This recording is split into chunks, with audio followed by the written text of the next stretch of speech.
tragic facts of elder abuse. Next, On Call with the Prairie Doc. Good evening and welcome to On Call with the Prairie Doc. Most cultures have some traditions of respecting their elders, especially the Chinese and the American Indian cultures. American journalist Tia Walker said, "To care for those who once cared for us is one of the highest honors." Unfortunately, there are those among us who may see the elderly as a burden to the family, a source of added stress, or even potential victim for financial gain.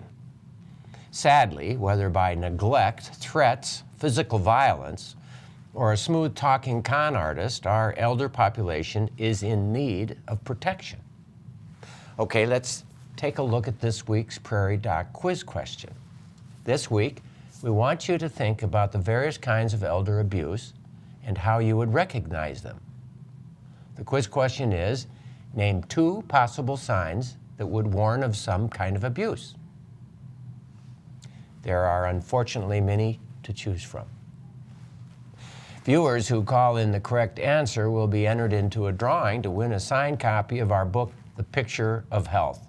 Each of my essays, originally written for this show, comes with a wonderful accompanying photograph by Dr. Judith Peterson. We'll announce the answer and the winner at the end of the show, but remember, you only have 10 minutes to get your answer in, and we answer your questions, more importantly, concerning elder abuse as they're called in or sent to us via Facebook or email. Call in your question, please, to 1-888-376-6225 or send us an email. Joining us tonight is Kristina Schaefer, General Counsel and Director of Risk Management for Fishback Financial Corporation, and David Brechtelsbauer, geriatrician and educator for family physicians at the USD Sanford School of Medicine. Thank you both for joining us. You're welcome. Thank you. Kristina, tell us a little bit about your job. I mean, what does a Director of Risk Management do as it relates to older customers in particular? It's a good question. You know, risk management encompasses our fraud area. And so what our job is to do is to help watch for fraud that might be impacting all of our customers, particularly our elderly customers. We not only watch for it, but then when we do have someone who might be victim of fraud, we help them work through the steps they need to do.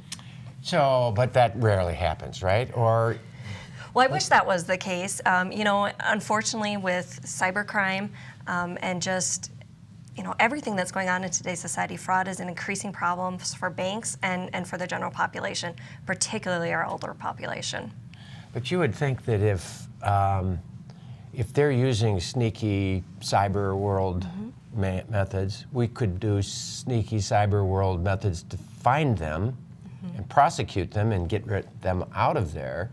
If we were successful in doing that, there would be less of it, you would think. Well, you would think, but I think that's part of the problem is catching these people. A lot of the cyber criminals aren't in the United States. They're smart. And it only takes one successful attempt for them to make some money. So it's very easy to do, very hard to catch. And again, unfortunately, most of the people are overseas. Somebody got my email address and sent it to, 150 friends and said, I've been, dear friends, I've been on a trip to Paris. I got stuck. I'm without any money. I just need $2,000 to get back. I'll pay you back when I get back, which was a lie. Right. And they even called them on it, and there was someone who answered the phone. He's in the hotel here. I'm sorry I can't find him right now, but Right. They're smart. I mean, they have to be in order to do it. And again, all it takes is one, and now we've paid that person's wages until they find their next victim.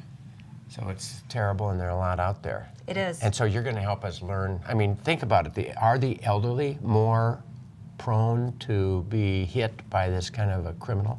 Well, I think they are, and the reasons for that are many. One, we're generally trusting people, and we don't like to think of bad things happening to us. Some elderly people are maybe not as technologically sophisticated as others. So, you get an email like that, you might think it's legitimately from you. The other thing is, no one wants to be a victim of that. Our elderly population in particular, they're proud. They don't want to admit that, maybe this is happening to them. Maybe I should do something about it. So they don't call the police. They don't do anything. Right. We need to talk more about that. Okay. But Dr. Brechtelsbauer, you and I have known each other for many, many years. Tell us a little bit about where you're from and what are you doing? Well, I was born and raised in Michigan, went through all my education there, practiced 9 years in rural Virginia, and then came here to teach family medicine residents and develop geriatric curriculum. So here you are practicing in Virginia, and you heard about this job, or what? How in the world? Well, it turns out my wife was born in Sioux Falls but moved away when she was a little girl, and she said, we should go look at that. We saw an ad. She said, look at that, because I've written Sioux Falls, South Dakota in my birth date question for a long time, but I have no real memory of that town. Yes. We got here and we loved it. And you've been here for how many years? Since 1985. And you've been teaching family physicians. I mean, that part of your role as an educator. Do you do practice much? I stopped seeing patients 18 months ago, so now I'm pretty much exclusively an educator and a nursing home medical director. Wow. And so why would it be that you two are on this show tonight? David, would you tell me? Well, we were both invited and participated in the governor's task force to look into elder abuse and make recommendations to the legislature. And you were both in different subcommittees, as I understand it, so I was you really in, didn't rub shoulders much doing this. Guardianship and power of attorney issues, and Kristen. I was on the Financial Exploitation Committee. That was my primary role, just because financial exploitation is such a significant problem. I was also a member of the Education Committee, because now that this is all said and done, we have another task ahead of us, and that's getting information out to people who need it. And what are we doing? We're doing that. Thank We're you for educating. inviting us. Yes. Well, you're welcome. Yes. We're checking that off. We run on Prairie Doc. We've at least made We've won. four to 10,000 people watching right now, we think. All right. And at least we're getting, and many of them are elderly. So, but what did you, I mean, part of what you did was to look at what's out there. I mean, how much of this is going on? Did you discover something that you didn't realize? I'm not sure that we, really discovered something we didn't realize. I think, in our professions, we see it a lot. I think the thing that was very exciting about the work that we were able to do is we were able to come to the table with solutions to fix these problems. It was also nice because we kind of were able to employ a multidisciplinary approach to it. You had banks at the table, you had doctors at the table, we had the Department of Social Services at the table, and so it really allowed us to tackle the problem holistically instead of in a vacuum. So, I mean, and what did you learn? Dave, was there anything? I think the details of South Dakota law were brought to our attention and then compared with what other states are doing. So the legislative recommendations were made that have pretty much sailed through the legislature this So session. it's happening right now? Right now. And the law, what summarizes the new law that is up there? The definitions of abuse and making the definition of emotional or non-physical abuse more explicit and therefore easier to both define in terms of doing research and define in terms of pressing charges against people who are abusing. Right. And what else did? It did a couple of things for financial exploitation. It gave banks the ability to reach out proactively to law enforcement to let them know. Banks right now have the ability to report certain types of abuse with our federal authorities. This gave us additional protections to do so with state authorities. We were able to look at some of the conservatorship laws, some of the power of attorney laws, and things like that to really come up with some fill in the gaps, I would say, with respect to some of the laws in our books. So and I know that, as I was exploring this, I had a chance to email several justices, our Chief Justice, and learn from their perspective, and they're excited that this is finally happening here, that we're getting these changes, and we anticipate that it will occur. I guess it's on the governor's desk to sign. I think so. And Actually, I knew I was a South Dakotan. I was in South Dakota when I got invited to be, and it was told to call the Chief Justice of the Supreme Court of South Dakota. Yeah. And I did. And I figured I'd get 2 or 3 secretaries. Hello? This is Chief Justice Gilbertson. We're in South Dakota. So that's why we stayed, actually. Well, part of it is he emailed me and said, well, here, let me help you with this, and we can do that. And so, wow, that's kind of neat. if we're going to summarize and look at some of the things that's going on, what would be the most important? I've said the objectives we want tonight would be how to avoid medical scams and hoaxes that are geared toward the elderly, what was found by our task force, and what is abuse by neglect, by threat, and by physical injury, and how to prevent it, and then the Senate bill update. So we're getting quite there. What would be signs of abuse? Let's talk about physical abuse, for example, David. That's what usually that comes to mind first. It's not actually the most common category. Actually, financial exploitation is. So financial is the most common. Mm-hmm. And in any given year, we think about 10% of elderly people over 65 are involved in potentially one of these aspects of abuse. Physical abuse, obviously, we look for injuries that don't make sense, or the story of how the injury happened doesn't really make sense. It's much more challenging in geriatrics than it is in pediatrics. Similar thought process, but geriatric folks are often on blood thinners or warfarin or the new anticoagulants, so they bruise easily. So lots of bruises sometimes don't mean anything except you're taking your medicine. And maybe they're not taking medicine; they bruise easily anyway because they just get so because the skin changes. Yeah. Exactly, and they may be dehydrated, but the skin looks dehydrated even when you're not. So you've been there and know that. Yeah. So the bones may break because of osteoporosis with minor injury, and that's a true story because the bones are so fragile. So it's much more subtle. Fortunately, we have mandatory reporting. That means if I even have a suspicion, it's my obligation to report, typically to social services, but also potentially to law enforcement. And then they'll look into it to see if there's anything to substantiate my suspicion. But what will happen, and this has happened to me, sir, your family's left because I was going to do a rectal exam. Tell me, are they hurting you?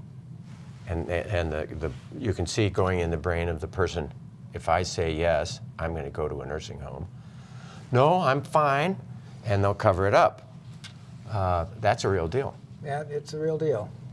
But I think if you suspect it or if there's a hint, then what you need to do is to call authorities. And authorities can look into it and say, well, we don't find anything wrong. But it will be, if they get the same call 2 weeks later from somebody else and 2 weeks later after that, then there's a pattern, and a trail. Really, most of us tend to be trusting people, and that's almost always good. I mean, you get more from a person. The students, we just know you get more if you trust. But every once in a while, it's a bad thing. We shouldn't stop trusting people, but we should take a moment to think about just what we're being asked to do. Probably the number one advice that we give people is really don't share personal information over the phone. Generally when someone calls you with fishing for that sort of information, you should always get your sort of alert up that if you didn't initiate the call, even if the caller is very persuasive that they're somebody who you've worked with in the past or they're calling from your bank or your health insurance provider, you really just shouldn't provide the information. Instead, you should hang up, and if you believe it could have been a legitimate call, go to your own bill or find a phone number to call them back and then see if that actually was a legitimate query for your information. So calls were going into Iowa to seniors, and they were targeting seniors, and they claimed that they had a miracle drug that was a marine phytoplankton, and they would claim that this marine phytoplankton would cure over 500 of the most common diseases. And if you just paid a certain amount of money, you would have access to this miracle drug, and all of your ills will be solved. Well, unfortunately, when scammers call, they really sound convincing, and who wouldn't want to find a drug that could help take away some of your aches and pains. So unfortunately, some people did, believe that this was a true product and send the money. The good news is this was a case that actually in Iowa, they were able to find the perpetrators and take them to court, and so that one no longer exists. But it's a great example of, just when something's too good to be true, it probably is. But I think it's it's a good story in that, no one should feel shame or feel bad if they actually do fall for one of these scams, because the scammers are getting smarter every day. And so whether it's through the email or through the mail or over the phone, when you get these sort of this information or these pleas from these scammers, it sounds very legitimate. And so the smartest person on the planet could fall for one of these on any given day. And so people just really have to have they have to stay on alert at all times. One thing that's rising across the country and here in South Dakota is that, ID theft is going up every year, but one form of ID theft, which is medical ID theft, is going up as well. And what folks should look out for this is just simply to really look at your insurance bills and statements when you get them. So even when they say this is not a bill, still take a look and make sure all the procedures and charges on there are something that actually was yours. And similarly, just to keep track of your health card ID numbers, your insurance ID numbers, your Medicare ID numbers, because again, once somebody has those, they can fraudulently bill your accounts for procedures or medications that they might want. So that's just something that we all need to be a lot more aware of, because it's happening more and more. And I think last year it actually was about half of all ID theft had some piece of medical ID theft as part of it.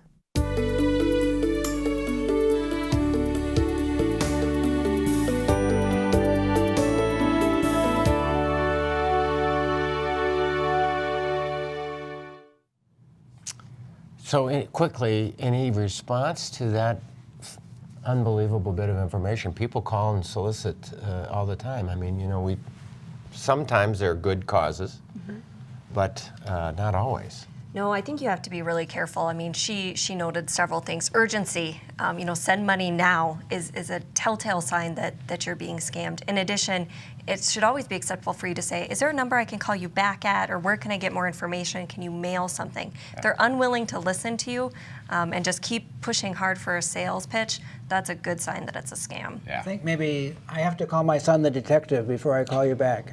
Yeah. I think the answer is, I will call you back. I will have to think about it. Oh, but if you get, when I sold Cutco knives, it was, you had the special deal only today. Well, of course, there's a special deal every day. I mean, not to say that Cutco knives aren't the greatest knives, they really are. That's the truth. But that's the whole deal, the spiel. So let's listen to this. We actually have a recording of the phytoplankton scam, so take a listen, put yourself in the position of the person receiving the call, and grow from this. Hello? Oh, hi. Merry Christmas to you. The marine phytoplankton they found is the purest food source on the planet. Gram for gram, marine phytoplankton has 187 times the vitamin B1 of tuna, 650 times more magnesium than spinach, 750 times more calcium than milk. And I'm sure you know that, they put all kinds of things in the food we eat nowadays. Whether it's the meat they give steroids to, or the crops that come from the farm belt. They've been growing crops there for over 200 years, and the nutrients in the soils are depleted. So they add fertilizers so the crops grow real good, but they haven't replaced the trace minerals and other things. So the nutrition that we get from the food we eat is nothing like it was 200 years ago. They found that this marine phytoplankton, they found that it's actually helping with or fully reversing over 500 different health problems.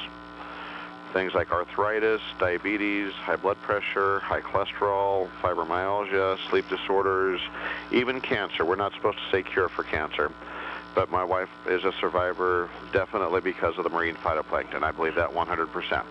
Okay, can you, marine, what is it, marine what? Phytoplankton. How do you spell phyto? P-H-Y-T-O, plankton. Okay. And where are you located? Las Vegas, Nevada. Oh, okay. What was the name of the company? I'm sorry, I didn't catch that. It is French spelling and pronunciation, Au Naturel Health Solutions. Oh, okay. Wow, it sounds like it's a miracle. It's pretty amazing stuff. The first time I take this stuff, I'm going to fill that within 20 minutes. 20 to 40 minutes, absolutely. Boy, oh boy. Take-home message, Dr. Brechtelsbauer? If it seems too good to be true, it's too good to be true. I mean, just run from this. So what should they do? You know, if you receive a call like that, you should hang up. You know, hang up right away. If you're getting a lot of calls like that, the other thing people should do is take a look to see whether their phone number is on the do not call registry. Now, that's not going to prevent some fraudsters from still getting through, but if you find yourself getting a lot of calls for those magical supplements, certainly take a look at that.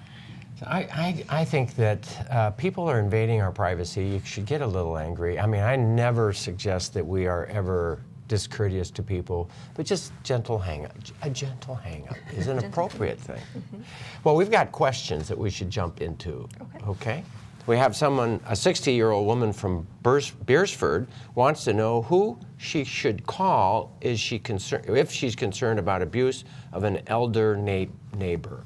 Do you, she doesn't have to give her identity. But does she have to give her neighbor the identity when she calls about If you call social services, they're going to ask who is calling, but they're not obligated to tell and then you make a concern, they will make a home visit to that person you're concerned about. They do not have to reveal to that person why they're there or who called them about that. Right. And you can tell them, and if you warn them that something's going on and don't give your name, they'll still go there. I suspect they would. I'm not. I am saying that you should probably give your name, but if that's keeping you from calling, then call and don't give your name. A woman from Mitchell, if I want my house to go to my son, how do I make this request known? And do I need a trust or something?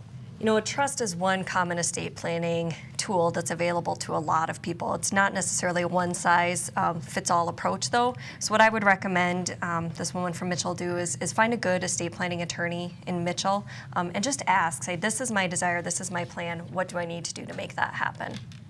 So my question, though, is that if you don't have, you don't have to go to a lawyer, an estate planning person, like a trust department, but there are other estate planners. Right. I mean, I think a lot of time estate planning, it takes a team to do a really good estate plan. Certainly you'll need a lawyer to draft legal documents, but a trust department can absolutely help you with certain facets of your plan, as can a good accountant. Right. Do you have to have a minimum amount before a trust department is going to help you? I think that probably varies by bank. You know, I'd encourage you, if you have a question about estate planning through a trust department, you go to the bank you're interested in and ask. I have to say, and I'll just say this out loud, and I don't need to say this, and I'm not getting paid for this or anything, but your bank, which is Brookings Bank, First Bank and Trust, has a trust department.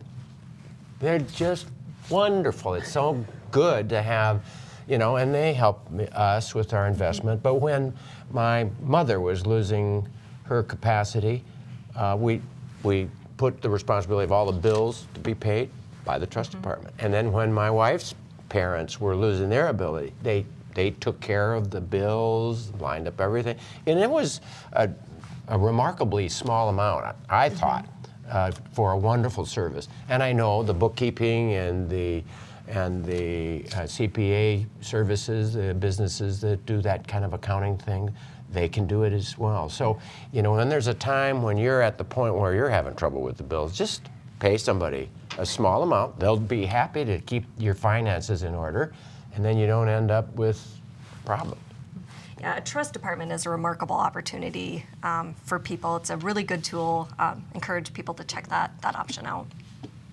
We really need your questions. Please, this whole thing is your show, so call in your questions, please. 1-888-376-6225. That's 376-6225. Or send us an email at oncalltv.org or prairiedoc.org. So we have a woman from Mitchell. If I want 72-year-old man from Huron asked, describe emotional abuse. That's tough to define, and we worked on it on the task force, actually, trying to make a legal definition. It's withdrawing support or emotional support from someone. It's belittling someone. It's criticizing whatever they do. It's, help me. Yeah. That's, it's basically making someone feel awful. Bad. Intentionally. Yeah. And some people are more easily abused in that regard. Some of them come right back. But my sense is that it's, you can bet that physical abuse, for the most part, comes from a male.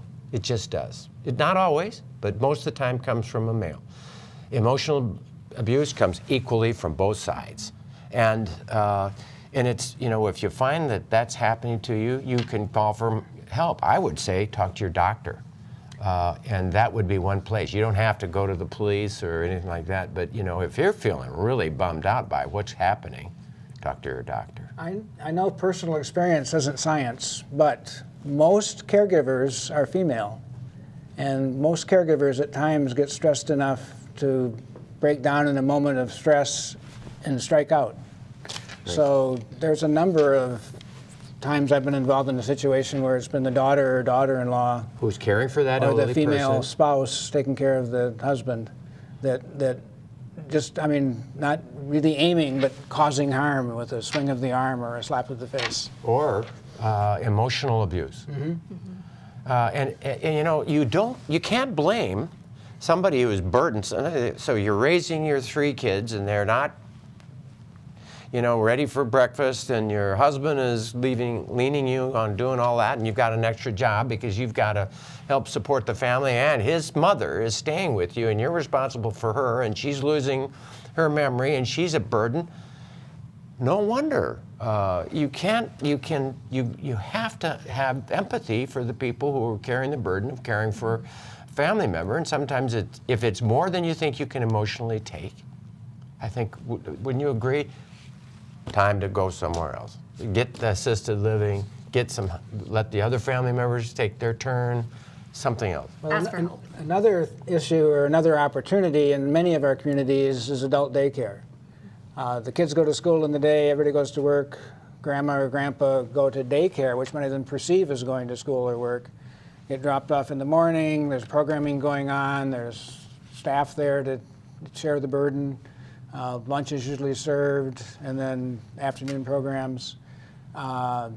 Most of the South Dakotans I talk to, because they're so darned independent, and I can do this myself, thank you, and we don't need that yet, I have a tough time getting people to consider adult daycare. But it's one of the things that's been proven to delay nursing home admission. And if you do get admitted, it's a more smooth transition because you're having some experience in a group of elderly adults together with people around with programming and meals served. And it's not as expensive as the full nursing home. Oh, not nearly, although the expense is an issue that has to be addressed. And but it also may pave the way for the elderly person to go, this is not so bad, because I think there's an inappropriate fear of nursing homes. Maybe it was the old abused places where they were the old folks' home, but now nursing homes are very carefully regulated. There is not abuse that's going on. It's interesting that the most common abuse in nursing homes is resident to resident. It's not staff resident. Now, that happens, and it's very much reported. The most common abuse is resident to resident. So we have another full screen picture of the kinds of abuse that can occur. Let's look at it. I mean, there's the physical abuse, there's the psychological, there's the sexual abuse even, there's financial exploitation, and a big one that's neglect. And I see that in the emergency room when they come in, and they are very dirty and not well cared for, and there are ulcers and so on and so forth. And it's either more than what the family can handle, or in the last case I had, it was neglect by the person themselves. They were losing ground, and the medication needs changed. They were dehydrated because of the medicine that they were taking, which was appropriate in the first place, but wasn't then. And she just wasn't getting help. My experience in Virginia was in an underserved rural area. And while I was there, the hospital opened a 100-bed long-term care facility on the campus. And we had to fill those beds, and we got every hard-to-place patient coming into our nursing home from all over the state of Virginia. And that's when I learned loving care and skilled care were two different things. Both are important, But most of these people had wonderful, loving families, but they came in with pressure sores and malnourished because they just couldn't provide the care you need for that degree of need. But it was not skilled care, but for the most part, it was loving care. Well, you know, I can tell you, you can be the best care provider in the world, but when they need to be rolled once every hour, and you've got a job that you're working on, and you've got 4 kids pulling on you, and a husband that needs, or you know, those things. If you find yourself being pushed into a corner by someone that you don't know, that you have to do something right now, slow down. Ask the right questions. Don't rush in. Call for help. Hang up. A young man called me and was crying quite loudly and moaning, and Grandma, I need help and I can't call my mom and dad because I want to keep it a secret. You gotta promise me you'll keep it a secret. But I'm in jail and I need some money for bail. But I can't go to my parents and I don't know what else to do. And he was crying and carrying on, you know. I asked him what he was arrested for, and he said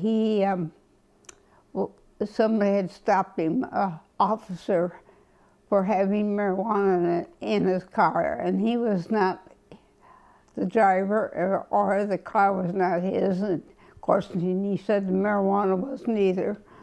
And I said, and so he needed, I think it was $5,000 bail money to get out of jail so he could go home or do whatever he had to do.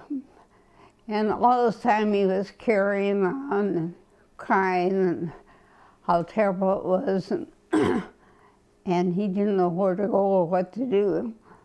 Between sobs and cries and everything, I said, well, let me talk to your arresting officer. Well, he said, you got to promise me first that you'll give me the money. And I said, no, I won't do that. And he said, well, then you can't talk to my arresting officer. And I said, well, then you won't get the money. I had no intention of ever sending him money anyhow, but I thought I better get as much information as I could. They have their routine well rehearsed. He was very convincing, had a story down where he got my family from, I don't know, probably an obituary, but he knew I had a daughter had been in town and family in town and who they were.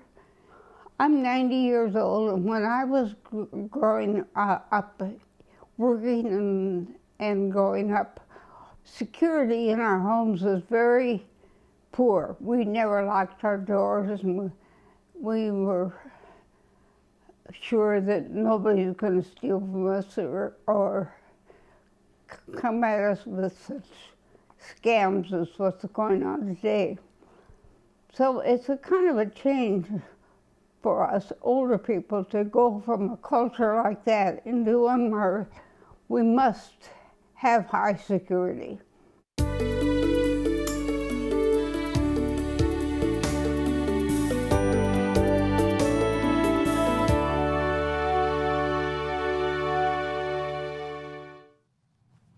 Wow. Now there's a smart lady, you know. We know that a large percentage of people who get to be 90 still have their noodle, and there is one right there. So smart. Let me speak to your officer, please, the police officer that's holding you. That was the answer. Any other recommendations on that? Well, I think one thing to keep in mind is sometimes these people, when they call, they don't have the information. They'll say, Grandma, until the grandma volunteers a name, like, is that you, John? Is that you, Sue? So, be careful. Also, it's always a clear sign when they say, don't tell Dad, he'll kill me. Betray the family trust. Call Dad if you need to see if Johnny actually was in Canada. I'll call you back. Right. What's your number? Always call back.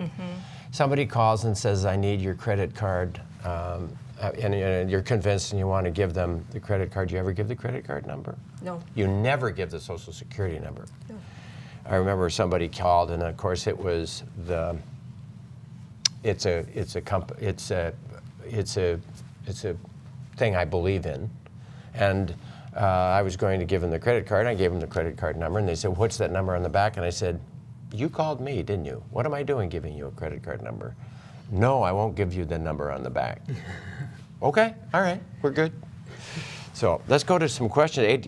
82-year-old woman from Sioux Falls receives many calls a week about a medic alert button that she has already paid for. She's on the no-call list, but they keep calling. How does she get them to stop? And why is she getting that call? Well, unfortunately, not everyone abides by the law. If a number shows up on her caller ID, she can report that to the Federal Trade Commission. She can report that as someone who's violating it. However, many times that's not even a legitimate number. It shows up as something, but it's something else. I'd recommend she do two things. First, she calls her local telephone company and asks them for help. They have things that they can do in place to block certain numbers. The other thing is she calls her police department and tells them she's getting these unwanted and harassing calls. Yeah. Wow. Similar to the above, a 76-year-old man from Viborg keep getting calls from a telemarketer from a department store trying to get debit credit card numbers. It's a scam. Should we vote? Yeah. Scam. Unanimous. Don't give the, I mean, if it's something legitimate, you'll know. If it's something new and you don't know, never give the credit card number. I think one of the things that there's a company somewhere that wants money for police and firefighters. That's the great one, and they want me to give them their credit card numbers to donate. Don't you believe in the police and support your police department? Don't you believe in supporting your fire department? So I've asked my police department, the chief of police, I've asked the fire department people, they say, just give locally. Don't give to this. Now, I don't know what it is, it's a, forget about it. Give locally.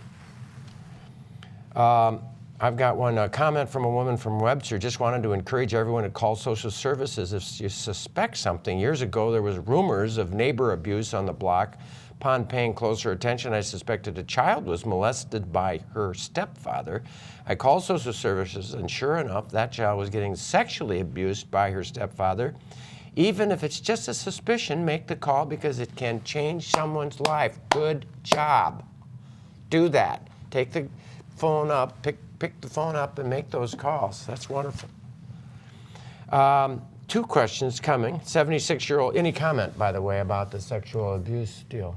No, except to, call. If you see something, call. I think that's an important message for everyone listening, is if you suspect something, call. What's this? Where is the social services number? Is it under S? South Dakota State of Department of Social Services, in the case of elders, Adult Services and Aging. So it's in the front of the phone book? Yep. 76-year-old man from T, is there such a thing as government life insurance? And similarly, a man from Pierre, could you talk about government trusts? I don't know anything about those. No, Kristina? I'm not familiar with anything relating to government life insurance either. I encourage him to look up and get some good information on that, because that's a concept that's unfamiliar to me. I'm over 65, and I'm getting mail with government-like envelopes that are obviously trying to mimic The government? Social Security or something, but they're not. No, they'd be very, very suspicious. There's not government life insurance other than Social Security, and you know about that. And we know about Social Security.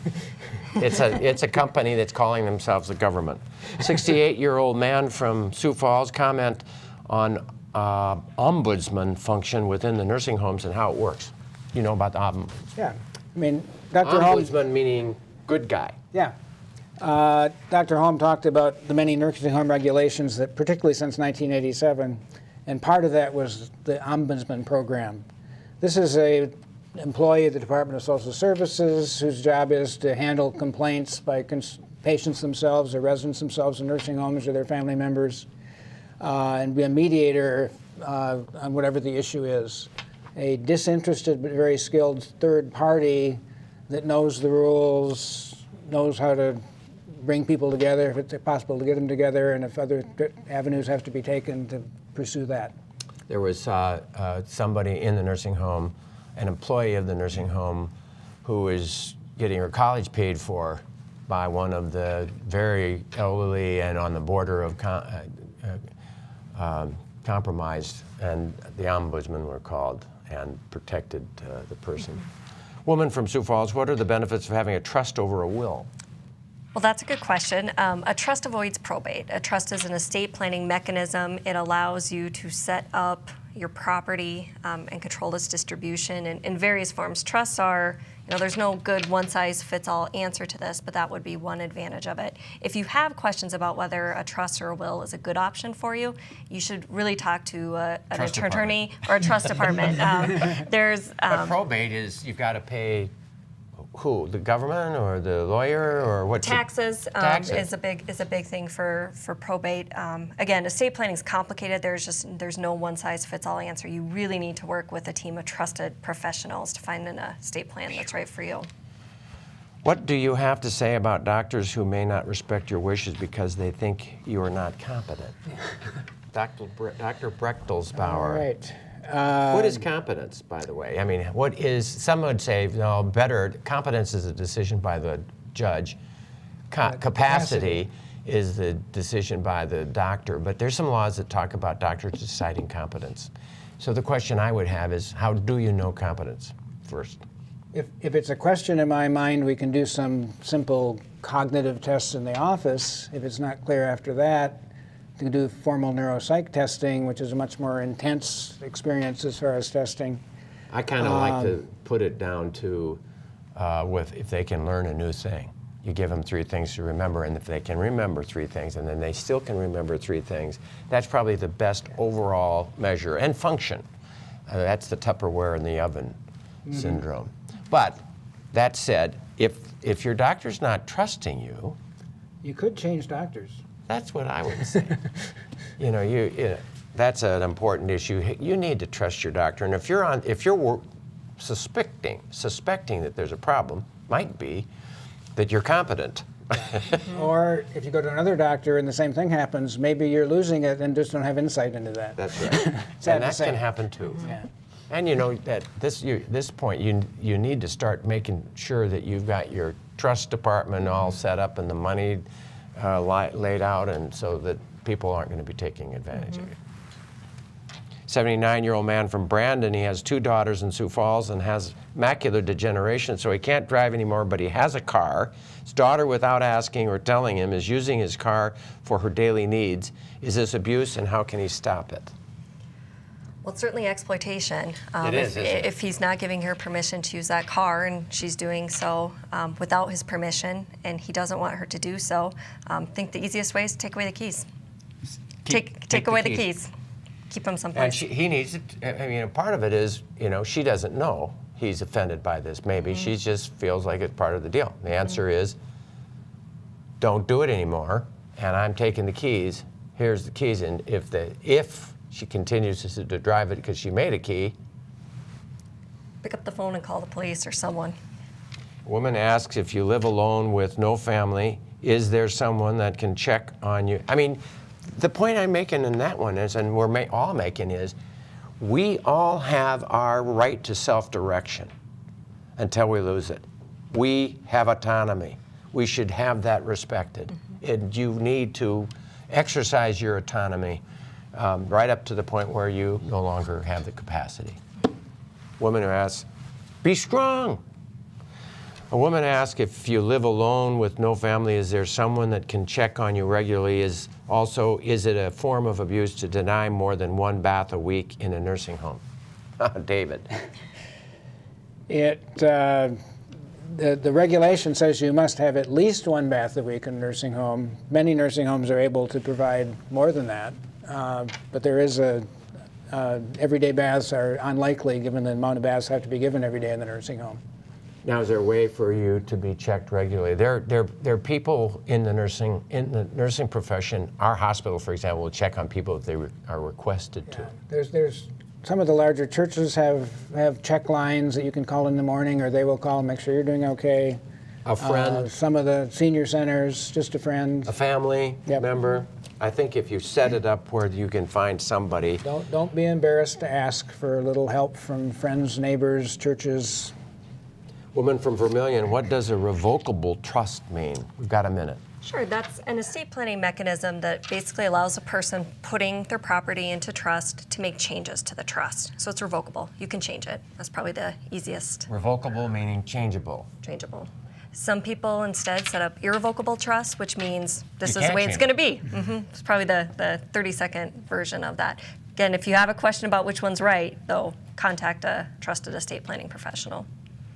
So I was thinking about fear of nursing home, and I thought we would make a quick comment about, Dave, do you see people who are inappropriately fearful of nursing homes quickly, 30 seconds? Inappropriately fearful, yes. Concern for reasons they experienced in the past, I mean, I understand that. And adjusting to a nursing home can be very difficult initially, but most people discover there's lots of caring, loving people there, both other residents and staff, that are quite dedicated. And very helpful. I've had a loved one in a nursing home, and she didn't want to go, but she did meet lots of people and make friends, and Had a great time. It was a wonderful experience. 5-star hotel. Why would you not go? 5-star prices, not quite some of the ambience. True. And now for the winner of tonight's Prairie Doc quiz question. Name 2 possible signs that would warn of some kind of abuse. Possible signs of elder abuse include unexplained bruises, burns, injuries. There may be bed sores or poor hygiene.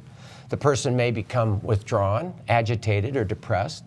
There may be a sudden change in the person's financial situation, and more.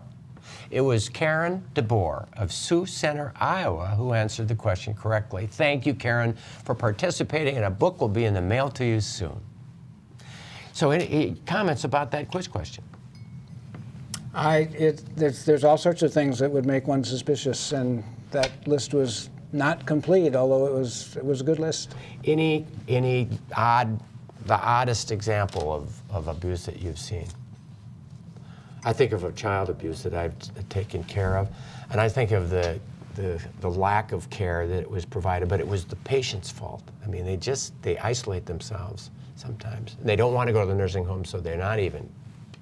And I think couples sometimes make promises to one another that, quote, I will never put you in a nursing home, but circumstances change, and like the example I gave in my Virginia experience, a loving care, sometimes as good as you are, you can't do all the skilled things that need to be done to keep body and soul together. I've heard this too many times.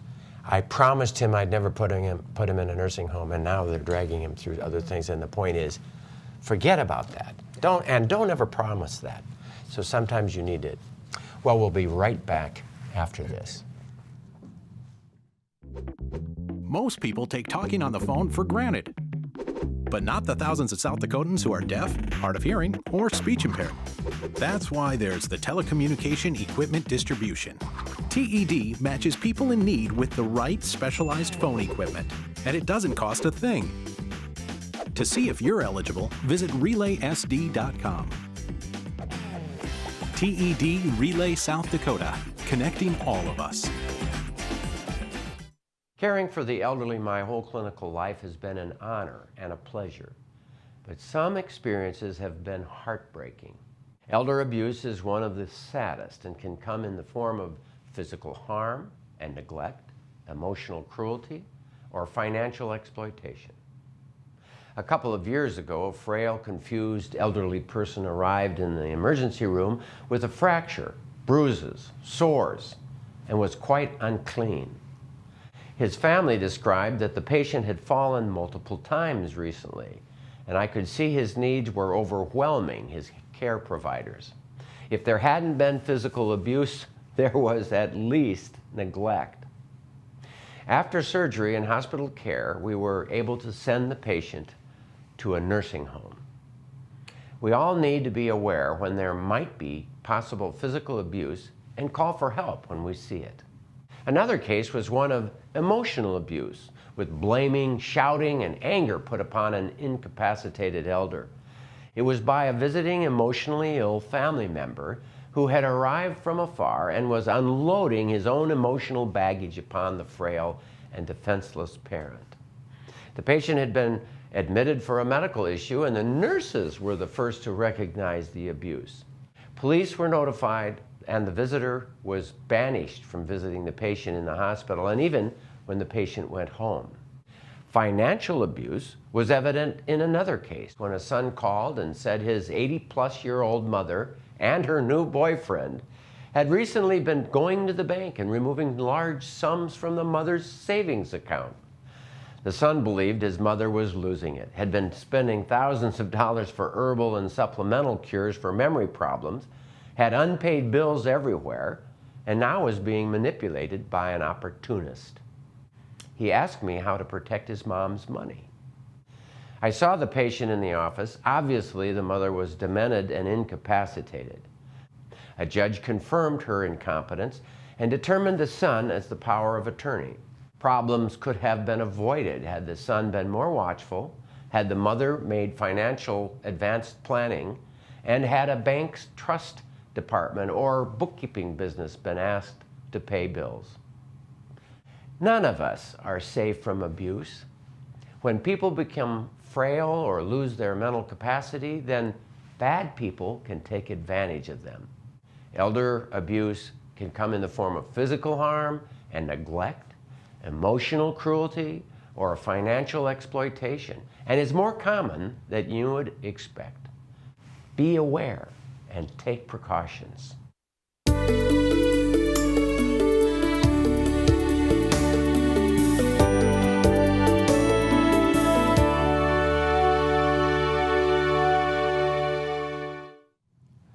Well, I sincerely want to thank Kristina Schaefer and David Brechtelsbauer for joining me tonight. Thank you very much.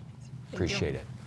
As we all age, possible abuse is a growing concern, and the guests' understanding of elder abuse provided important information for all of us.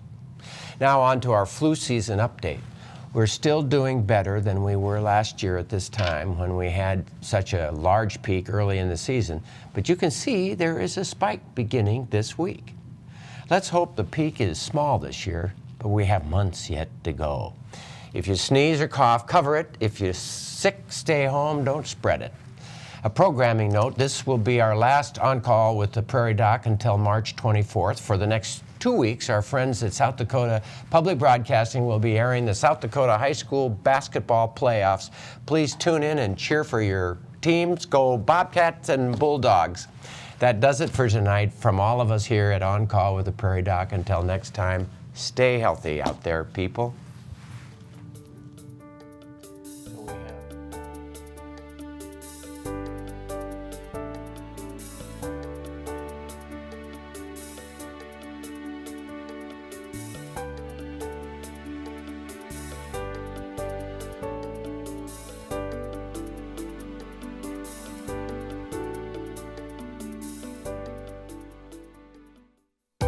They can sneak into your life slowly over an extended time. Then you notice that what was once easy is now painful and difficult. Achy bones and joints. Next time, On Call with the Prairie Doc.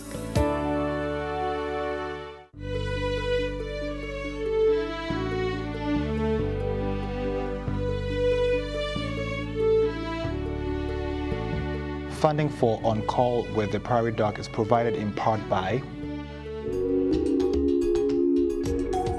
Avera is a proud sponsor of On Call on South Dakota Public Broadcasting. Larson Manufacturing is proud to support On Call Television as it continues to open doors for important medical information. And by the South Dakota Foundation for Medicare, an organization working with the state's healthcare community to improve quality of care as part of the Great Plains Quality Innovation Network. Additional funding is provided by Aberdeen Asthma and Allergy, Avera Heart Hospital, Brookings Health System, Dakota Allergy and Asthma, Dakota Care, Orthopedic Institute, Physician Care Sanford Clinic Community Service Committee, South Dakota State Medical Association, Swiftel Communication, and Vance Thompson Vision. Closed captioning for the On-Call with the Prairie Doc is provided by Avera, Brookings Health System, and Fishback Financial Corporation.